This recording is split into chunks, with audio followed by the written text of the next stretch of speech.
You haven't called your mom this month. You meant to. Sunday, then Wednesday, then tomorrow. How sure are you? Congrats. You just did what takes a 2,000-year-old elf 1,000 years to figure out. There's an anime called Frieren. Everyone says it's about immortality. They're missing the point. Frieren is not about immortality. She's about you. She just shows you the math at a different scale. Quick psychology. Two researchers in 1998, Gilbert and Wilson, proved humans underpredict how much loss hollows us out, and we underpredict it on a delay. The grief shows up months later, years later, sometimes decades. In 2020, a Japanese writer named Kanehito Yamada wrote a manga about that delay. He called it Frieren. Watch what she does, then watch what you do. The setup of Frieren is this. Long before the show starts, an elf named Frieren went on a 10-year quest with 3 humans, a hero, a priest, a warrior. They killed the Demon King. They saved the world. They split up. The story everyone tells starts there, with the heroes going home as legends. Frieren goes home too. She doesn't think about it much. 10 years was a blink for her. She's already 2,000 years old. 10 years is to her what a long weekend is to you. Watch the flashbacks. The hero, his name is Himmel, keeps trying to make memories with her. He invites her to look at the stars. He stops at every flower she points at. He picks her gifts she'll find 100 years from now. He keeps offering her this thing. Let's call it presence. The thing where you stop, look at someone, and accept that this exact second is what you have. She turns him down. Not unkindly, just distant. She has spells to study. There's a rare flower 3 valleys over she's been meaning to find. She has 1,000 more years. He has 50. She's not being cruel. She's running a math you do every single day. There's a name for it. In 1978, Philip Brickman studied lottery winners and people who'd been paralyzed. After 1 year, both groups reported almost identical happiness. Win the lottery, lose your legs. Same baseline by Christmas. Humans normalize anything. Even winning, even losing, even the people who love you, especially the people who love you. Your mom has lived in the same house for 20 years. She made the same coffee this morning she made yesterday. The wallpaper of your life. The thing you stopped seeing. The 10 years Frieren spent with Himmel were the most important 10 years of her life. She just didn't know it. She was too busy looking at the next 10.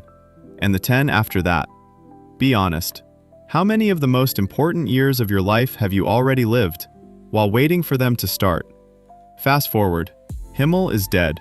He died old, in his bed, surrounded by people who loved him. Frieren shows up at the funeral. Villagers are weeping. Everyone is grieving the legendary hero. Frieren stands there with no expression. Then she says something quietly that destroys the whole show. She says, "I barely knew him." She doesn't say it sad. She says it like she just figured it out. And then she starts crying. Not because he died, because she just realized, at the funeral, that she had loved him for 10 years and never bothered to find out who he was. That's not sadness.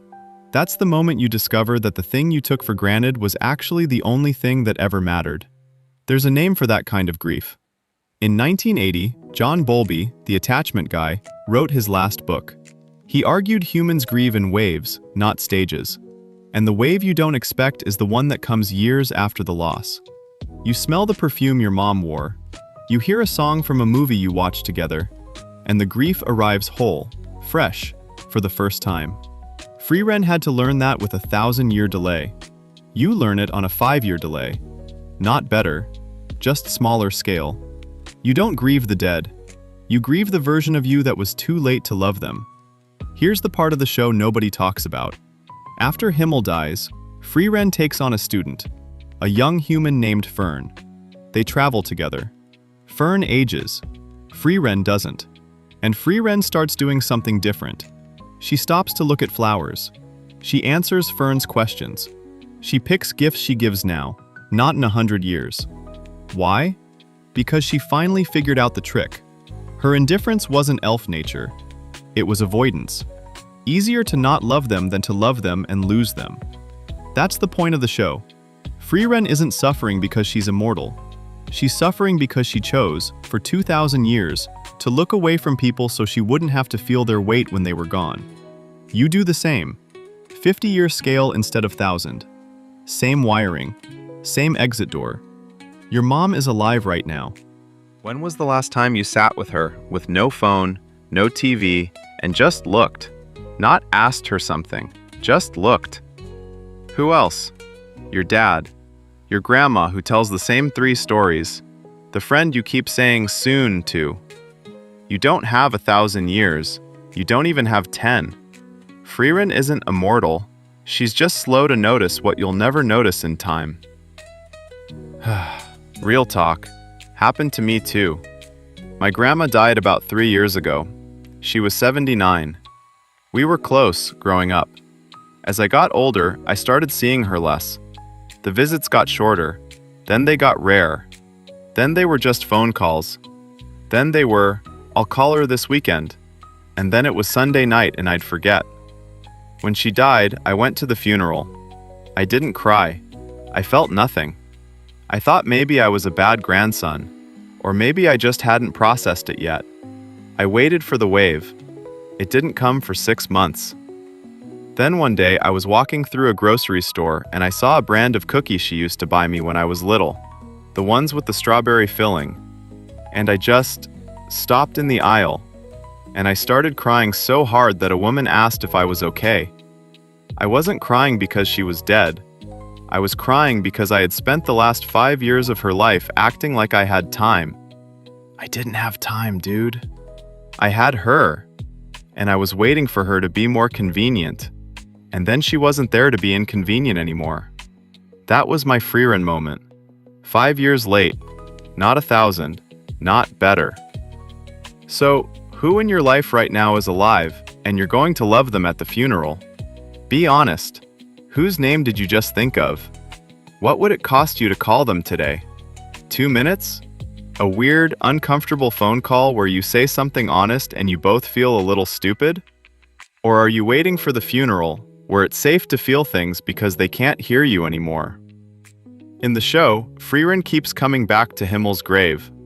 Years pass. She brings flowers, different ones each time because she keeps learning new ones he liked. She kneels for a long time. She doesn't say anything. She just stays. That's the whole show. That's the whole confession. After 2,000 years of being too far away, she finally figured out that staying was the one thing she didn't do enough of when it mattered. She stays now, with a stone, because she didn't stay then, with a person. You're not Frieren, man. You don't have 1,000 years. You have, what, 60? 40? 20? Less than you think. Make the call. Or don't. The grave doesn't care, but you will.